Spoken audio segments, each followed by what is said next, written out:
Bendiciones, mujeres y su palabra. Soy Ariani Sojo. Qué gusto poder saludarlas en este nuevo día. Tenemos una nueva oportunidad para leer la palabra de Dios. Hoy leeremos 3 capítulos, capítulo 10, capítulo 11 y capítulo 12. 3 capítulos poderosos que yo sé que van a tocar nuestra vida, porque vamos a ver cómo Job comienza a autocompadecerse, que yo creo que muchas de nosotras hemos pasado por momentos como esos. Así que vamos a orar para que el Señor tome el control de este tiempo y Él pueda glorificarse en medio de todo. Padre Celestial, te damos gracias, Señor, por una nueva oportunidad que nos das de poder leer tu palabra. Te pedimos, Señor, que tomes el control de todo en el nombre de Jesús, que esta lectura sea de edificación, de transformación y por sobre todo, Señor, nos acerque más a ti, nos permita conocerte aún más. En el nombre de Jesús, amén y amén. El capítulo 10 tiene como título Job lamenta su condición.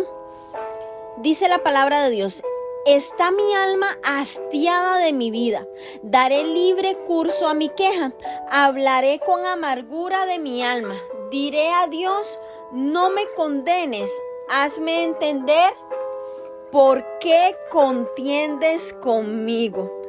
¿Te parece bien que oprimas, que deseches la obra de tus manos y que favorezcas los designios de los impíos? ¿Tienes tú acaso ojos de carne? ¿Ves tú como ve el hombre? ¿Son tus días como los días del hombre o tus años como los tiempos humanos? Para que inquieras mi iniquidad y busques mi pecado, aunque tú sabes que no soy impío y que no hay quien de tu mano me libre. Tus manos me hicieron y me formaron, y luego te vuelves y me deshaces. Acuérdate que como a barro me diste forma, y en polvo me has de volver. No me vaciaste como leche, y como queso me cuajaste. Me vestiste de piel y carne, y me tejiste con huesos y nervios. Vida y misericordia me concediste, y tu cuidado guardó mi espíritu. Estas cosas tienes guardadas en tu corazón. Yo sé que están cerca de ti. Si pequé, tú me has observado, y no me tendrás por limpio de mi iniquidad. Si fuere malo, ay de mí, y si fuere justo, no levantaré mi cabeza, estando hastiado de deshonra y de verme afligido. Si mi cabeza se alzare, cual león tú me cazas, y me vuelves a hacer en mí maravillas. Renuevas contra mí tus pruebas y aumentas conmigo tu furor como tropas de relevo. ¿Por qué me sacaste de la matriz? Hubiera yo expirado y ningún ojo me habría visto. Fuera como si nunca hubiera existido, llevado del vientre a la sepultura. ¿No son pocos mis días? Cesa pues y déjame para que me consuele un poco antes que vaya, para no volver a la tierra de tinieblas y de sombra de muerte, tierra de oscuridad, lobrega como sombra de muerte y sin orden, cuya luz es como densas tinieblas. Amén, amén, amén, amén. Bueno, vemos el lamento de Job. Job comenzó a hundirse en la autocompasión. Y es que, mujeres, cuando enfrentamos situaciones de aflicción desconcertante, nuestro dolor nos induce a la autocompasión. En este punto estamos a solo un paso de sentirnos extremadamente justos y buenos, y es ahí donde mantenemos un registro de todas las injusticias de la vida y decimos: mira lo que me sucedió, qué injusticia. Podemos sentirnos con deseos de culpar a Dios, pero recuerde, mujer, que las pruebas de la vida no vienen para destruirnos, no vienen para hacer eso, no. Son los medios para que nos desarrollemos, para que nos reafirmemos, para que nos refinemos. Cuando enfrentemos tribulaciones, pregunte qué puedo aprender y cómo puedo crecer, en lugar de decir quién me hizo esto, cómo puedo salir de esta situación. Y es que la afirmación de Job de que su alma estaba hastiada, una palabra muy fuerte que en hebreo es nakat, N-A-Q-A-T, utilizada solo aquí en el Antiguo Testamento. Él dice que su alma estaba hastiada. Él estaba hastiado de su vida, hacía eco de la sensación de falta de sentido, expresada con anterioridad en el capítulo 3, en el 6 y también en el 7. Él declara constantemente que daba por perdida la vida y puede haber servido como prueba creciente contra la aseveración de Satanás de que cuando Job se viese aquejado personalmente, reaccionaría como cualquier otro hombre y consideraría su vida como la posesión que debía preservar a toda costa, incluso si eso significaba maldecir a Dios. Job expresó con audacia su queja, pero nunca negó ni maldijo a Dios. Sin mediador alguno, Job ensayó el caso que decidió presentar a Dios. Job comenzó su discurso con 3 preguntas retóricas en las que confronta a Dios con la aparente posibilidad de conciliar su concepto con él con su situación desesperada. Las respuestas implícitas indicaban que Dios, número 1, Dios no podía beneficiarse al invertir el universo moral, es decir, invertir la ley de la retribución a la que los amigos de Job apelaban de manera unánime. Número 2, Dios era capaz de discernir los motivos del corazón que son inaccesibles a la percepción humana.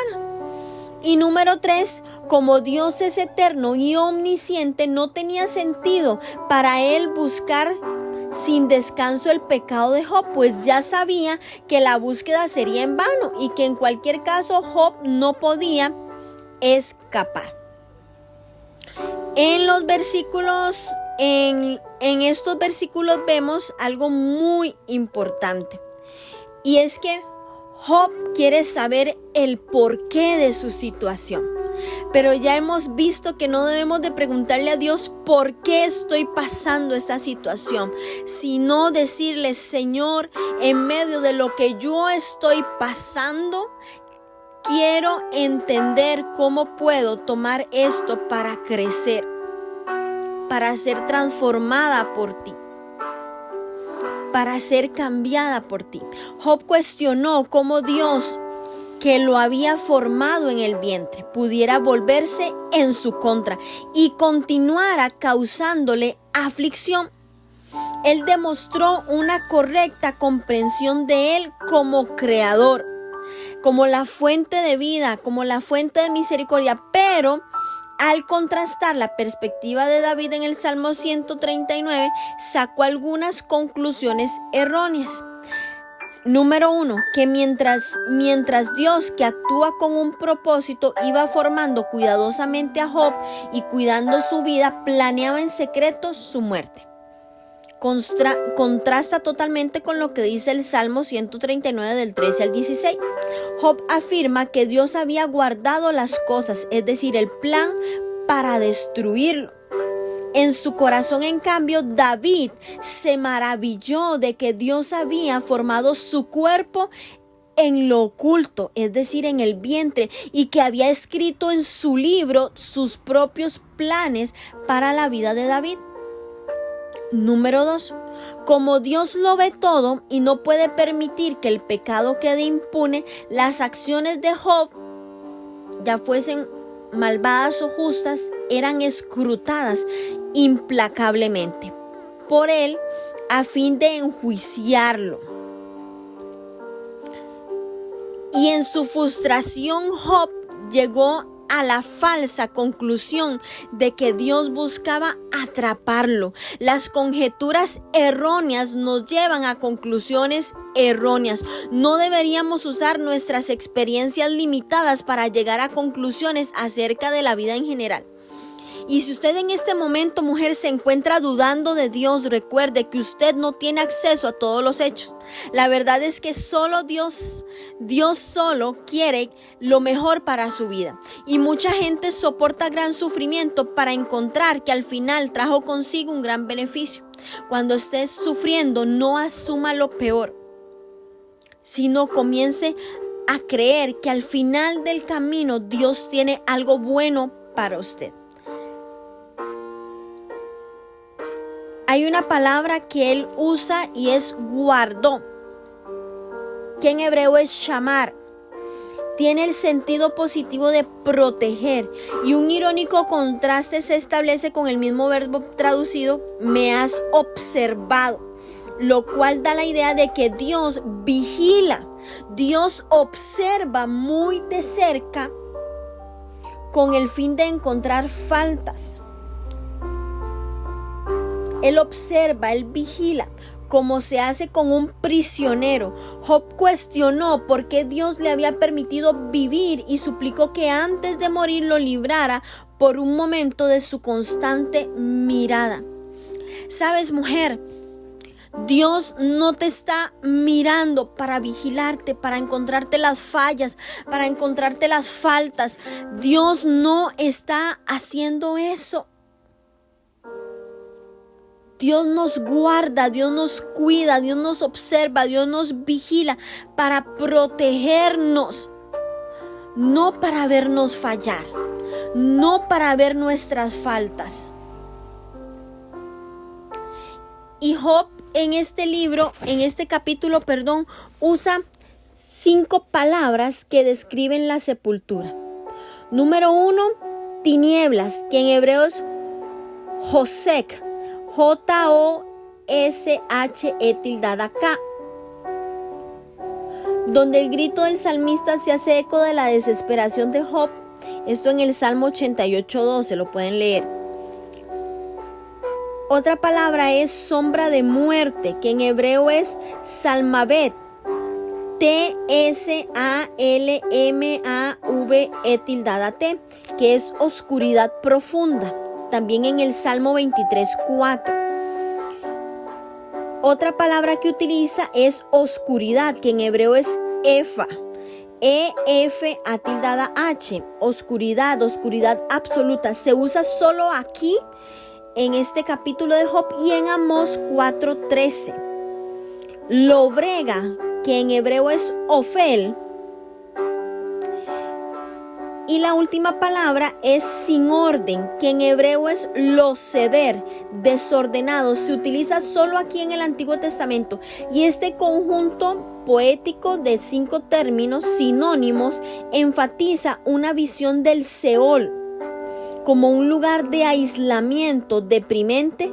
Por el contrario, David señaló que la luz de la presencia de Dios penetra la más profunda oscuridad. En el Salmo 107 del versículo 10 al 14, en el Salmo 139 del 11 al 12. Dios penetra hasta la más profunda oscuridad. Job estaba expresando el punto de vista de la muerte que era común en los tiempos del Antiguo Testamento, que los muertos iban a un lugar oscuro y lúgubre llamado Seol. En el Seol no había ni castigo ni recompensa, ni se podía escapar de él, pero que estaba lleno de oscuridad, de una oscuridad profunda, de una oscuridad desordenada, de sombra de muerte. Pero como dice el salmista, la presencia de Dios penetra la más profunda oscuridad. Yo no sé cómo se encuentra usted en este momento. Si su vida en este momento se encuentra en la más profunda oscuridad, como se encontraba la vida de Job, pero aún ahí, en la más profunda oscuridad, Dios te está observando, Dios te está vigilando, Dios te está mirando, Dios te está protegiendo. Y Dios te está permitiendo vivir lo que estás viviendo porque quiere hacer de ti una mujer fuerte, una mujer firme, una mujer de propósito, una mujer con un corazón de fe. Dios quiere convertirte en una mujer de testimonio.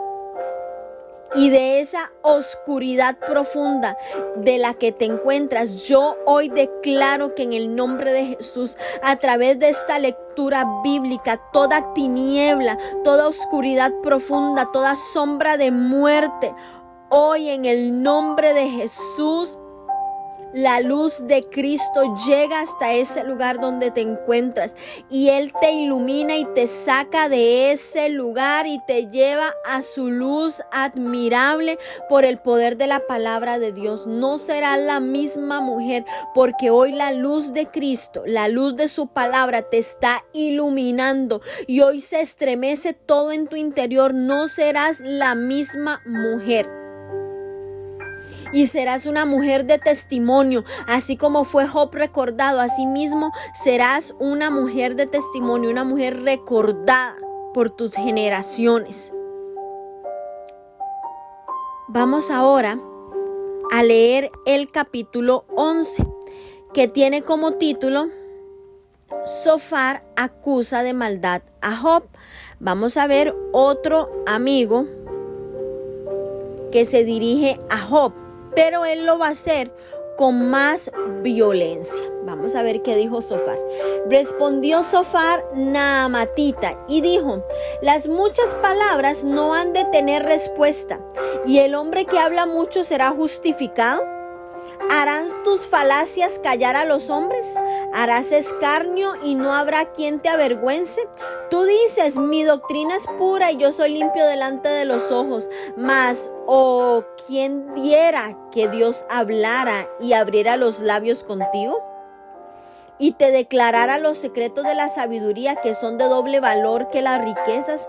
¿Conocerías entonces que Dios te ha castigado menos de lo que tu iniquidad merece? ¿Descubrirás tú los secretos de Dios? ¿Llegarás tú a la perfección del Todopoderoso? Es más alta que los cielos, ¿qué harás? Es más profunda que el Seol, ¿cómo lo conocerás? Su dimensión es más extensa que la tierra y más ancha que el mar. Si Él pasa y aprisiona y llama a justicia, ¿quién podrá contrarrestarla? Porque Él conoce a los hombres vanos, ve a sí mismo la iniquidad y no hará caso. El hombre vano hará entendido cuando un pollino de asno montés nazca hombre. Si tú dispusieres tu corazón y extendieres a él tus manos, si alguna iniquidad hubiera en tu mano y la echares de ti y no consintieres que more en la casa la justicia, entonces levantarás tu rostro limpio de mancha y serás fuerte y nada temerás y no olvidarás tu miseria o te acordarás de ella como de aguas que pasaron. La vida te será más clara que el mediodía. Aunque oscureciere, será como la mañana. Tendrás confianza porque hay esperanza. Mirarás alrededor y dormirás seguro. Te acostarás y no habrá quien te espante, y muchos suplicarán tu favor, pero los ojos de los malos se consumirán y no tendrán refugio, y su esperanza será dar su último suspiro. Amén. Bueno, Zofar utilizó palabras hirientes para responder a Job y pide que Dios en su sabiduría convenza a Job de su culpa y de la necesidad de arrepentimiento. Bueno, Zofar reprendió a Job con dureza por proclamar su inocencia y acusar a Dios de tratarlo injustamente, y al oponerse de esta forma tan enérgica a su declaración de inocencia y su ruego de justicia, se dirigió a su amigo como alguien que trataba de convencerlo para evitar declararse culpable. con sarcasmo deseó que Dios le contestara a Job y le declarara los secretos de la sabiduría. Y es que Zofar declara que sus palabras son puras y esto es basadas en una doctrina razonada. Concluye que el arrepentimiento es el único camino para que Job se libre de sus sufrimientos presentes y también escape de la condenación eterna. Zofar es el tercer amigo de Job en hablar y el menos cortés. Lleno de ira, atacó ferozmente a Job diciendo que merecía más castigo, no menos. Zofar tomó la misma posición de Elifaz y de Bildad de que Job sufría debido al pecado, pero su discurso fue mucho más arrogante. Zofar era la clase de persona que tenía una respuesta para todo. ¿Conoce usted personas así? Fue totalmente insensible a la situación única de Job. Y es que lo trató de mentiroso. Vemos que como con sarcasmo él deseó que Dios le contestara y le declarara los secretos de la sabiduría. Y la descripción de doble valor que las riquezas traduce una inusual expresión hebrea, kikiflajim, que es K-I-K-I-F-L-A-Y-I-M, para duplicar y doblar. Y el sentido figurado es complicado, impenetrable para la razón humana. Zofar daba a entender que Dios había castigado a Job menos de lo que realmente merecía. Y como una serie de preguntas retóricas, él destacó la falta de conocimiento y poder de Job frente a Dios, un ser inconmensurable e ilimitado. Sin embargo, con sus palabras simplemente confirmó la queja de Job. A Dios nadie puede contrarrestarle. Él lo ve todo. Y es que a menudo, mujeres, nos vemos tentadas a pensar, nadie se enterará. Quizás podamos ocultar ante los demás algunos pecados, pero no podemos hacer nada sin que Dios no lo sepa. Y debido a que nuestros mismos pensamientos son conocidos por Dios, por supuesto que se dará cuenta de nuestros pecados. Job entendía esto, al igual que Zofar, pero no se aplicaba al dilema en este momento. No era el caso de Job. Dado que Job no estaba obviamente a la altura del Todopoderoso, Zofar trata de aconsejarlo, de enfrentar de lleno su pecado, de que echara de sí, de que eliminara toda iniquidad de su vida. En hebreo es aven, A-V-E-N, que significa maldad, vacío, vanidad, falsedad. Entonces, él le decía que enfrentara lo que estaba viviendo, que reconociera su pecado, que echara, que eliminara toda iniquidad, toda maldad, todo vacío, toda vanidad a la que él estaba aferrado y que rogara al Señor. Entonces podría levantar su rostro limpio y sin mancha en vez de lleno de vergüenza. Los días de miseria serían solo un recuerdo si él hacía eso, y su futuro luminoso. Sin embargo, su discurso concluyó con una advertencia a Job de que no rechazara el consejo y que se convirtiera en uno de los malos, quienes solo podían esperar con ansia la muerte. Fue muy duro escuchar estas palabras de parte de sus amigos. Imagínense en un momento tan difícil que estaba pasando Job. Lo único que escuchaba era negatividad por parte de su esposa y ahora por parte de sus 3 amigos. Vamos a ver ahora en el capítulo 12 cómo Job proclama el poder y la sabiduría de Dios. Respondió entonces Job diciendo: ciertamente vosotros sois el pueblo, y con vosotros morirá la sabiduría. También tengo yo entendimiento como vosotros, no soy yo menos que vosotros. ¿Y quién habrá que no pueda decir otro tanto? Yo soy uno de quien su amigo se mofa, que invoca a Dios y Él le responde. Con todo, el justo y perfecto es escarnecido. Aquel cuyos pies van a resbalar es como una lámpara despreciada de aquel que está a sus anchas. Prosperarán las tiendas de los ladrones, y los que provocan a Dios viven seguros, en cuyas manos Él ha puesto cuanto tienen. Y en efecto, pregunta ahora a las bestias y ellas te enseñarán, a las aves de los cielos y ellas te lo mostrarán, o habla a la tierra y ella te enseñará, los peces del mar te lo declararán también. ¿Qué cosa de todas estas no entiende que la mano de Jehová la hizo?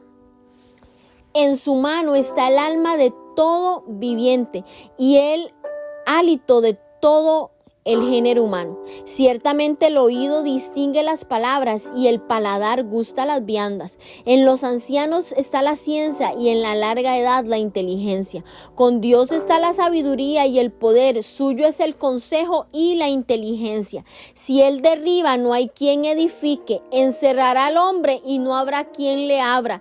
Si Él detiene las aguas, todo se seca. Si Él las envía, destruyen la tierra. Con Él está el poder y la sabiduría. Suyo es el que yerra y el que hace errar. Él hace andar despojados de consejo a los consejeros y entonces a los jueces. Él rompe las cadenas de los tiranos y les ata una soga a sus lomos. Él lleva despojados a los príncipes y trastorna a los poderosos. Priva del habla a los que dicen verdad y quita a los ancianos el consejo. Él derrama menosprecio sobre los príncipes y desata el cinto de los fuertes. Él descubre las profundidades de las tinieblas y saca a la luz la sombra de muerte. Él multiplica las naciones y Él las destruye. Esparce a las naciones y las vuelve a reunir. Él quita el entendimiento a los jefes del pueblo de la tierra y los hace vagar como por un yermo sin camino. Van a tientas como en tinieblas y sin luz, y los hace errar como borrachos. Amén. Aunque el tema no cambia significativamente, el discurso es más largo que los anteriores y Job se dirige a sus tres amigos en conjunto. Se va a extender hasta el capítulo 14 este discurso. Marca el final del primer ciclo de discursos y provoca el siguiente intercambio. Job niega enérgicamente las acusaciones de sus amigos. Él defiende su inocencia y sabiduría en tanto se considera parte de una sociedad moralmente corrupta, al tiempo que les dice que sabe tanto como ellos y que sus enseñanzas son falsas. Job reafirma su fe en Dios y hace dos peticiones. La primera, que Dios no aparte su mano de él. Y número dos, que el terror de Dios no haga que lo venza el miedo. Busca una causa, quizás un pecado de juventud que pueda haber ocasionado su sufrimiento. En su melancólico discurso, Job todavía presenta a Dios como tirano y caprichoso en sus relaciones con la humanidad, citándole que haga llegar su caso al tribunal celestial. Job responde al argumento de Sofar con gran sarcasmo. Con vosotros morirá la sabiduría. Continuó diciendo que sus tres amigos no necesitaban explicarle la naturaleza de Dios, ni le habían dicho nada que él no supiera. Siguió sosteniendo que sus amigos habían malinterpretado completamente la razón de su sufrimiento y él tampoco lo sabía, pero tenía la certeza de que las razones que sus amigos le daban eran incorrectas y manifestaban un criterio estrecho. Y una vez más apeló a Dios para que él le respondiera. Y es que al Job citar el proverbio Job no solo censuraba a sus amigos por juzgarlo mal, sino que también reiteraba su queja de que Dios no actuaba de un modo previsible. Si la teología de la retribución pudiese explicar las acciones de Dios, prosperarían, que en hebreo es shalom, descansar, estar a gusto, estar a salvo o seguro. Él prosperarían las casas de los justos y no las de los ladrones. En el versículo 5 hay una frase: aquel cuyos pies van a resbalar. Se refiere figurativamente a aquel que es desobediente y que por lo tanto ya no andan seguro bajo la protección de Dios. En 3 salmos esta palabra vincula la obediencia con la seguridad y el favor de Dios. Primero, como hombre misericordioso, íntegro y limpio, en el Salmo 18, en el versículo 25 al 26, David alaba a Dios por ensanchar el camino de sus pasos y evitar que sus pies hayan resbalado. El segundo, David ruega al Señor que lo vindique porque ha confiado en Jehová sin titubear, en el Salmo 26:1. Y número 3, en forma de proverbio, donde David señala que los pies del que sigue la ley de su Dios no resbalarán.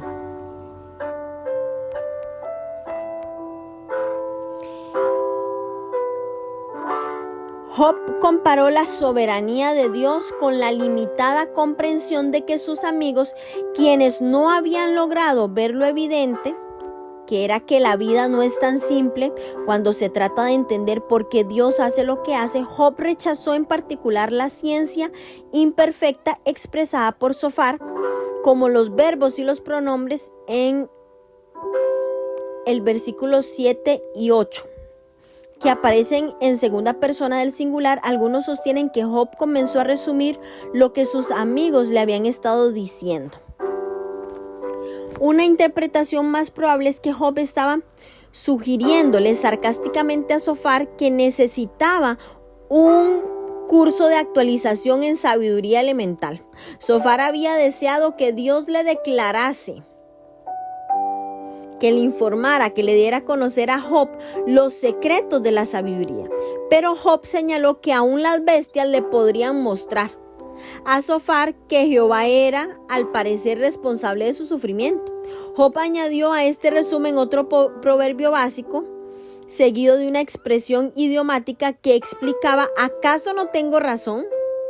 Luego aparece otro proverbio elemental en el versículo 12, probablemente con todo un tono que uno espera encontrar en las personas mayores o no había vivido lo suficiente para ser considerado sabio. Y en esta sección, desde el versículo 3 hasta el versículo 25, Job demostró en detalle lo que ya había comprendido respecto a la sabiduría. Esta pertenecía exclusivamente a Dios. Sofar había declarado que el poder y la sabiduría, el consejo, el buen conocimiento que tiene como resultado un éxito perdurable, estaban más allá de la comprensión humana. Job insistió en que pertenecían a Dios. Según Job, el poder de Dios se evidencia en su control absoluto de toda la naturaleza. Los seres humanos, los líderes y las naciones, todo lo que Dios hace es irreversible, excepto que sea su voluntad. Y los 4 ejemplos que usa Job retratan su poder para destruir, en los versículos 14 y 15. Según las evidencias enumeradas por Job, la sabiduría y el poder de Dios son tan grandes que los hombres más sabios y más poderosos no pueden resistirle. Él los avergüenza a todos, uno tras otro, y los despoja de cualquier conocimiento o autoridad que imaginaban poseer. Vemos cómo Job termina afirmando que ningún líder tiene sabiduría real a excepción de Dios. Ninguna investigación o informe puede valer más que la opinión de Dios, mujeres. Ningún descubrimiento científico o avance médico lo toma por sorpresa a Él. Cuando nosotras buscamos dirección en nuestra vida, debemos reconocer que la sabiduría de Dios es superior a cualquiera. que el mundo nos pueda ofrecer. No permita que sus allegados, que sus consejeros, que sus mentores terrenales apaguen, mujer, su deseo de conocer mejor a Dios. No lo permita. Bueno, llegamos al final de estos 3 capítulos. Gracias por mantenerse conectada. Las bendigo en el nombre de Jesús. Yo declaro que la sabiduría del cielo, la sabiduría de Dios es sobre cada una de ustedes. Recuerden que la que tiene falta de sabiduría, pídasela a Dios y Él la dará. Solamente debemos de pedirla. Y yo hoy le doy gloria y honra a Dios por cada una de ustedes que ha perseverado, que no se ha detenido, que ha buscado siempre la forma de sacar este espacio para leer la palabra de Dios. Las bendigo en el nombre poderoso de Jesús.